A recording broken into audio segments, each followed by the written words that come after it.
James പന്തമാക്കലിന്റെ ആരോപണങ്ങൾ അടിസ്ഥാനരഹിതമെന്ന DCC president PK Faisal. KPCC മാനദണ്ഡമനുസരിച്ചാണ് സീറ്റ് നിർണയം പൂർത്തിയാക്കിയത്. ജെയിംസ് പന്തമാക്കൽ വായയ്ക്ക് തോന്നിയത് കോതയ്ക്ക് പാട്ട് എന്ന രീതിയിലാണ് കാര്യങ്ങൾ പറയുന്നതെന്നും PK ഫൈസൽ കൂട്ടിച്ചേർത്തു. ജെയിംസ് പന്തമാക്കൽ വാർത്താ സമ്മേളനത്തിൽ ഗുരുതര ആരോപണങ്ങൾ ഉന്നയിച്ചതിന് പിന്നാലെയാണ് DCC പ്രസിഡന്റ് PK ഫൈസൽ ഇക്കാര്യം തെളിയിക്കുവാനായി ജെയിംസ് പന്തമാക്കലിനെ വെല്ലുവിളിച്ചത്. പന്തമാക്കലിന്റെ ആരോപണങ്ങൾ അടിസ്ഥാനരഹിതമാണെന്നും KPCCയുടെ മാനദണ്ഡമനുസരിച്ചാണ് സ്ഥാനാർത്ഥി നിർണയം നടത്തിയതെന്നും PK ഫൈസൽ പറഞ്ഞു. ഈസ്റ്റളേരി പഞ്ചായത്ത് മേൽനോട്ടം KPCC നേരിട്ടാണ്.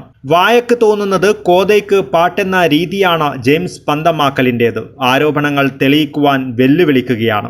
വ്യാജ ആരോപണങ്ങൾക്കെതിരെ KPCCക്ക് പരാതി നൽകുമെന്നും PK ഫൈസൽ പറഞ്ഞു. ഇപ്പൊ ഇവൻ പറയുന്ന ആരോപണം DCC പ്രസിഡന്റ് മാത്രമാണ് സ്ഥാനാർത്ഥികളെ നിർണ്ണയിക്കുന്നത്. ഇതൊരു കമ്മിറ്റിയാണ്.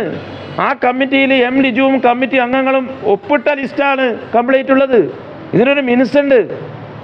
ഇവൻ വായിക്ക് തോന്നുന്നത് കോതക്ക് പാട്ട് പോലെ അവൻ പറയുന്നത്. ഞാൻ ചോദിക്കുന്ന ഒരുത്തന് എന്തും പറയാലോ. ഇപ്പം ഇവൻ പറയുന്ന ആരോപണം ഞാൻ ജെയിംസ് പന്തമാക്കലിനോട് വെല്ലുവിളിക്കുന്നു, തെളിവ് സഹിതം. ഇപ്പം എനിക്കിപ്പോൾ ജെയിംസ് ഇപ്പം പറയാലോ, ഞാൻ അദ്ദേഹത്തോട് വെല്ലുവിളിക്കുന്നു. അദ്ദേഹം ഇത് ആരോടാണ് വാങ്ങിയത്, എന്താണ് വാങ്ങിയത് എന്ന് അദ്ദേഹത്തിന് ഇപ്പോൾ വന്ന പ്രശ്നം എന്ന് പറയാം, മറ്റൊന്നുമല്ല.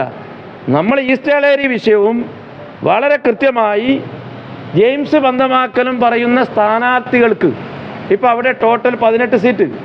ഒന്ന് നമ്മൾ മനസ്സിലാക്കേണ്ടുന്ന വിഷയം, അവിടെ ഒരു പാർട്ടിയുണ്ട്. ജെയിംസ് പന്തമാക്കലെ 10 വർഷക്കാലം പാർട്ടി പോയി വേറൊരു പാർട്ടി ഉണ്ടാക്കിയ സമയത്തും അവിടെ ഇന്ത്യൻ നാഷണൽ കോൺഗ്രസിനെ നിലനിർത്തുന്നതിന് വേണ്ടി അവിടെ കഠിനാധ്വാനം ചെയ്ത പാർട്ടി നേതാക്കളുണ്ട്, പ്രവർത്തകന്മാരുണ്ട്. പാർട്ടിയെ നിലനിർത്തിയവരാണ്. കഴിഞ്ഞ പഞ്ചായത്ത് തെരഞ്ഞെടുപ്പിൽ ജെയിംസ് പന്തമാക്കൽ അവിടെ മത്സരിച്ച സമയത്ത് ജെയിംസ് പന്തമാക്കലെ DDFനെതിരെ ശക്തമായ പോരാട്ടം നടത്തി മെമ്പർമാരുണ്ടായിട്ടുണ്ട്. അവിടെ ബാങ്ക് തെരഞ്ഞെടുപ്പിൽ ജെയിംസ് പന്തമാക്കൽ CPMനെയും കൂട്ടി അവിടെ കോൺഗ്രസിനെ പരാജയപ്പെടുത്താൻ സമയത്തും കോൺഗ്രസ് ശക്തമായ രൂപത്തിൽ അവിടെയുള്ള പാർട്ടി നേതൃത്വം, ഇന്നുള്ള മണ്ഡലം കോൺഗ്രസ് കമ്മിറ്റിയുടെ നേതൃത്വം ഒറ്റക്കെട്ടായി നിന്നിട്ടുണ്ട്.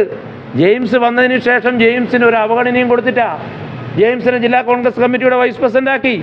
സ്വാഭാവികമായും ഈ സീറ്റ് ചർച്ചയിലും ജെയിംസ് പറഞ്ഞ ആളുകൾക്ക് 4ഓളം ആളുകൾക്ക് പാർട്ടി സീറ്റ് കൊടുത്തിട്ടുണ്ട്.